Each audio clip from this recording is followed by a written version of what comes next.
আমাৰ মোদী ডাঙৰীয়াৰ নেতৃত্বত ভাৰতীয় জনতা পাৰ্টীৰ নেতৃত্বত ভাৰত চৰকাৰৰ যি 11 বছৰীয়া কাৰ্যকাল সমাপন হ'লে তাৰ কাৰণে আমি ভাৰতীয় জনতা পাৰ্টি চিৰাং জিলাৰ হৈ আৰু আমাৰ বিজনীবাসীৰ হৈ মোদী ডাঙৰীয়াক ধন্যবাদ আৰু কৃতজ্ঞতা জনাইছোঁ।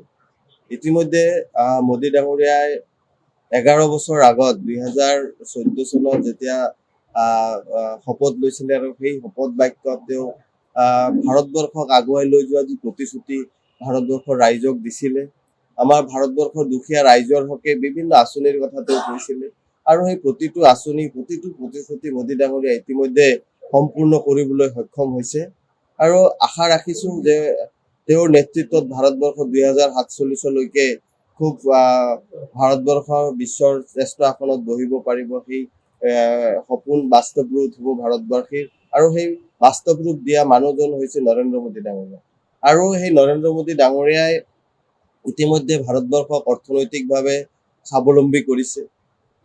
প্ৰতিৰক্ষা ক্ষেত্ৰত যথেষ্টখিনি শক্তিশালী ভূমিকা ভাৰতবৰ্ষৰ ইতিমধ্যে আছে। আমি যদি কওঁ যে ভাৰতবৰ্ষক নিজৰ ভৰিত থিয় দিয়াৰ কাৰণে মোদী ডাঙৰীয়াই যিবোৰ কথা যিবোৰ প্ৰতিশ্ৰুতি ভাৰতৰ ৰাইজক বা ভাৰতৰ জনগণক দিছিলে সেই এটা এটাকে প্ৰতিটো প্ৰতিশ্ৰুতি তেওঁ সম্পূৰ্ণ কৰিছে। আজি যদি ভাৰতবৰ্ষক গাঁৱৰ লগত টাউনৰ যোগাযোগৰ ব্যৱস্থাৰ কথা কওঁ, চাৰিওপিনে খুব ধুনীয়া হৈছে। গোটেই ভাৰতৰ লগে লগে অসমৰো হৈছে। আজি গোটেই ভাৰতবৰ্ষক এক্সপ্ৰেছ হাইৱে কিমান এক্সপ্ৰেছ হাইৱে হৈছে সেই কথাখিনি যদি আমি এবাৰ অনুভৱ কৰোঁ তেতিয়াহ'লে মোদীৰ কথা সকলোৱে চিন্তা কৰিবই লাগিব। আজি বিভিন্ন কোম্পানী যি এটা সময়ত ভাৰতবৰ্ষত নাছিলে সেই বিভিন্ন কোম্পানী বাহিৰৰ কোম্পানী আজি ভাৰতবৰ্ষত স্থাপন কৰাৰ কাৰণে তেওঁলোকে আগবাঢ়ি আহিছে আৰু ভাৰতবৰ্ষৰ বহুত তেনেকুৱা আজি যেতিয়া কোভিডৰ সময় আছিলে সেই কোভিডৰ সময়ত মেডিচিনৰ ক্ষেত্ৰত ভেকচিনেশ্যনৰ ক্ষেত্ৰত গোটেই বিশ্বক ভাৰতবৰ্ষই এই ভেকচিনেশ্যন প্ৰদান কৰিছে। এয়া হৈছে ভাৰতবৰ্ষ, এয়া হৈছে মোদী ডাঙৰীয়াৰ নেতৃত্বত ভাৰতবৰ্ষৰ চৰকাৰ। মই গৰ্ব অনুভৱ কৰোঁ মোদী ডাঙৰীয়াৰ নেতৃত্বক লৈ, গৰ্ব অনুভৱ কৰোঁ যে মোদী ডাঙৰীয়া ভাৰতবৰ্ষক অৰ্থনৈতিকভাৱে ইমান দূৰ আগুৱাই লৈ গৈছে। মোদী ডাঙৰীয়া যেতিয়া শপত লৈছিলে তেতিয়া ভাৰতবৰ্ষৰ অৰ্থনৈতিক স্থান আছিলে 10, এতিয়া স্থান আহিছে 5 আৰু এই 4টা বছৰত মোদী ডাঙৰীয়াত কমচে কম মই ভাবোঁ যে 3 নম্বৰ স্থানত ভাৰতবৰ্ষৰ তৃতীয় বিশ্বৰ ৰাষ্ট্ৰৰ ভিতৰত এটা ৰাষ্ট্ৰ হ'ব। তাৰ কাৰণেও কিন্তু মোদী ডাঙৰীয়াই চেষ্টা কৰি আছে আৰু 2047 ভাৰতবৰ্ষই গোটেই বিশ্বৰ শ্ৰেষ্ঠ আসন দখল কৰাৰ যি সপোন মোদী ডাঙৰীয়াৰ এই সপোনো বাস্তৱ ৰূপ হ'ব।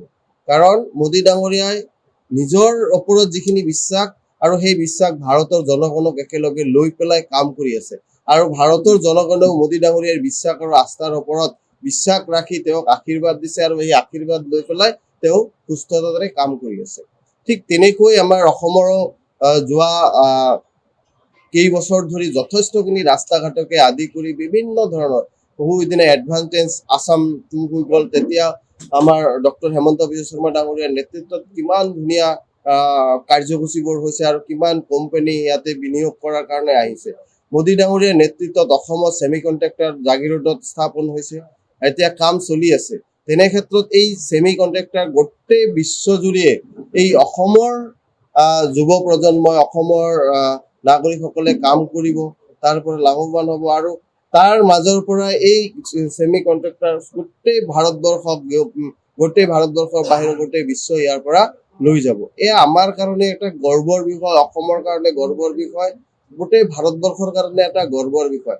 আগত আমি বিভিন্ন যদি আজি মোবাইলৰ কথা কওঁ, মোবাইল আজি বিভিন্ন কোম্পানী বাহিৰৰ কোম্পানীৰ পৰা আমি ল'ব লগা হৈছিলে। এতিয়া বহুত তেনেকুৱা কোম্পানী ভাৰতবৰ্ষত স্থাপন হৈছে যে ভাৰতীয় সেই কোম্পানীবোৰৰ পৰা আমি এই মোবাইল ফোন পাবলৈ সক্ষম হৈছোঁ। মই ভাবোঁ যে ভাৰতবৰ্ষ ইতিমধ্যে বহুতখিনি আগবাঢ়ি গৈছে বিভিন্ন দিশত আৰু বহুতখিনি আগবাঢ়ি যাবলৈ বাকীও আছে আৰু সেইখিনি 2047 মোদী ডাঙৰীয়াৰ যি পৰিকল্পনা সেই পৰিকল্পনা সম্পূৰ্ণ হ'ব আৰু খুব কম সময়ত একদম এক্সেলেণ্ট ভাৰত হ'ব বুলি মই আশাবাদী আৰু ভাৰতৰ যি নাগৰিকে মোদী ডাঙৰীয়াৰ ওপৰত বিশ্বাস, এই বিশ্বাসত মোদী ডাঙৰীয়াই বাস্তৱ ৰূপ দি আছে আৰু দিব, সেই আশাই মই কৰিছোঁ।